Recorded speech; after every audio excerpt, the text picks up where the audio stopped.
Okay, we're good. So these are going to be the same questions. How many bullying incidents happened last year? Last year was, I believe, 9. The year before that, in 2010-11, was 12. And this year, there have only been 2. Well, that's good. Let's keep it that way. And, you know, with those number of incidents, we get a lot of reports of bullying, but they don't meet the standard for bullying under state law and school board policy.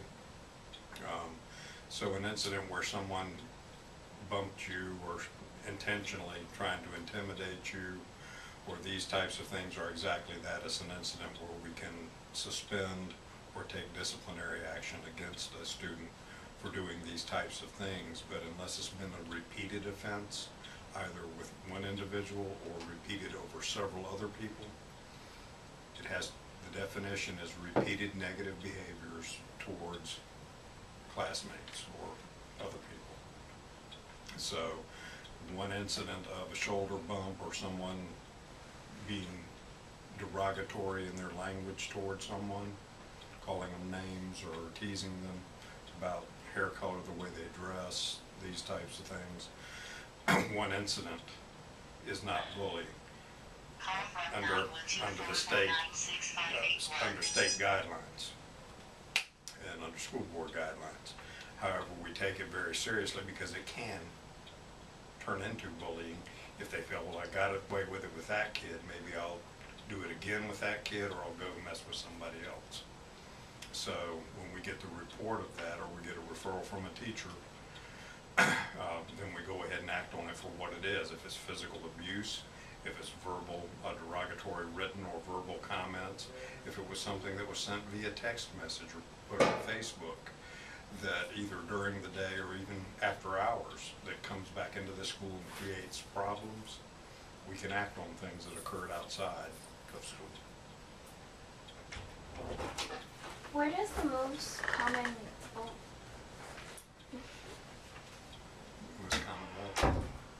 Where does the most common bullying incident happen?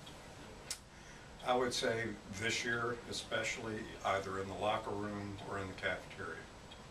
Seems to be where there is not it's more of a free zone. Students are moving in the hallways freely. Teachers may be standing in their doorways, but when you have that many kids moving at one time in the hallways, or you have 250, 300 kids in the cafeteria, it's hard to see every incident. So, and kids know this, so they will, you know, pick on somebody or mess with somebody in those areas where there's less chance of getting caught. Locker room, both girls and boys. Sometimes even on the ball field, if they're running, one will come up behind another one, intentionally trip them. And maybe they've had issues before, maybe they haven't.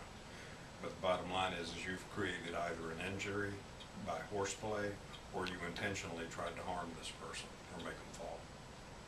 So again, each incident is handled individually. But if we see a pattern of behaviors where one person is picking with a lot of people or on one person, that can constitute bullying. But if we cut it off by disciplinary action early on, and we get the reports from either students or teachers or whomever, or even parents, then we can cut it off and it doesn't rise to the level of bullying because we're able to address the situation as soon as it happens. But we've got to be able to count on the students and the teachers to let us know when these things happen. And the best thing, our best source of information is the victim. If you got shoved, pushed, somebody was talking about your family or talking about you and teasing and making fun and doing all kinds of stuff, we need to know about it. Now, I know there's a code about snitching. You know, snitches end up in ditches and all this other stuff. We've heard all the sayings, all this other mess. It's a code basically we look at that exists amongst criminals. You know, you don't snitch or you might get messed up. Okay, well, the other part of it is good people doing what they're supposed to do and saying, we're not going to take this from you, and reporting it and letting us handle it for them. That's the best way we can do it. snitching is not even a word. It's a concept that somebody for their street credentials or thinking that'll make them cool. They decide, okay, I'm not going to say. But we have to know about it in order to help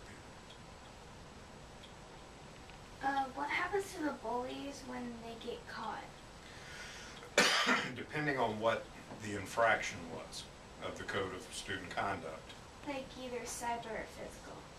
Okay, in those two comparisons, if it's physical, there's two categories. One, where the physical does not end in injury. You know, they didn't have to send the kid to the clinic. No bruises, no marks. These types of things, they're looking at anywhere from a 3 to 5 day in-school suspension. First offense. Now there's another one we start talking about going out of school. If there is, just like it would be with horseplay with an injury, if someone is teasing, bullying, or whatever else, or is being physical, and they injure someone, trying to intimidate or this, that, and the other, then that becomes a 3 to 5 day out of school suspension. And that also gets reported to Officer Winnett, and depending on the level could result in charges. So it's a serious offense. We do not take this lightly. Another form of physical type bullying, I mean, you don't even have to use your hands, your shoulders bump into them. If a kid, for example, decides that he's going to take a pencil or is going to take a rubber band with hornets and try to do harm or sting or hurt someone with those items, that can rise from out of school suspension all the way up to expulsion, depending on the level of injury. Expulsion means removal from this school for no less than 1 calendar year. So if it happened today, February 27th, 2013, you would be eligible to return to Corporate Landing Middle School on February 27th of 2014. 1 calendar year, you're removed. Likely, you would either be homeschooled, go to a private school, or you would go to our alternative school, Renaissance Academy. It's not worth it. We're not going to tolerate bullying here, or intimidation tactics, or, you know, threats, so to speak, which can be a form of bullying if it's in a pattern, where you say, I will leave you alone if you give me your lunch money, or give me some lunch, let me have your food.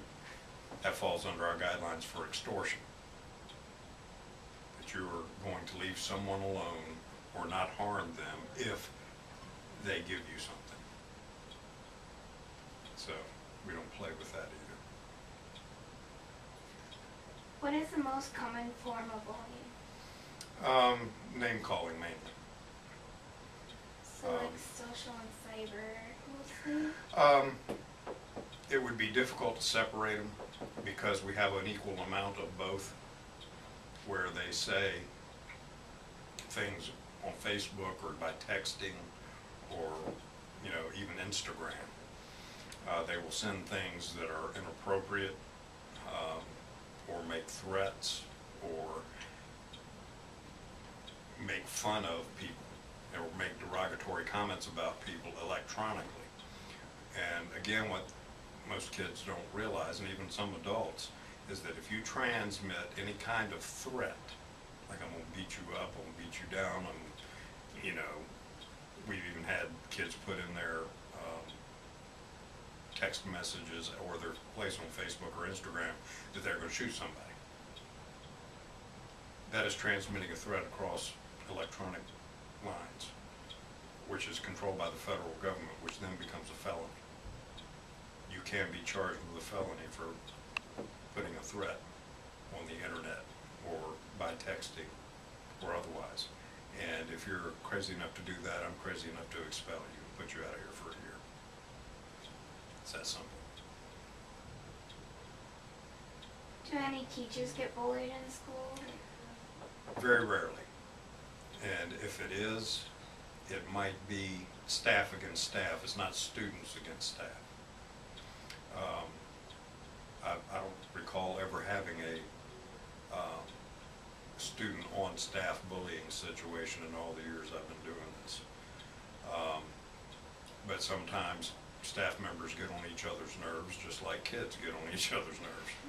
And sometimes they may say or make some comment that is not nice, not appropriate, it is challenging, or it may be threatening or intimidating or derogatory in the sense that, you know, about their life, you know, about their families, about whatever. And if we end up having adults acting pretty much like kids, where they're going to do this type of thing, then there will be, me first will investigate it, and then I will ship that information to Human Resources, which will determine at that point whether they get a letter of reprimand or lose their job. And in this economy, nobody wants to lose a job. But does it happen? Yes, it does. But is it frequent? No, it's very seldom. It's rare, but it does happen, and we've had to deal with those situations. So my capacity here in this building is I deal with primarily students. But if issues come up between staff members, whether they're cafeteria workers, custodians, parents that come in the building and have an issue with a staff member, or two parents from a neighborhood see each other in the school and they have an issue,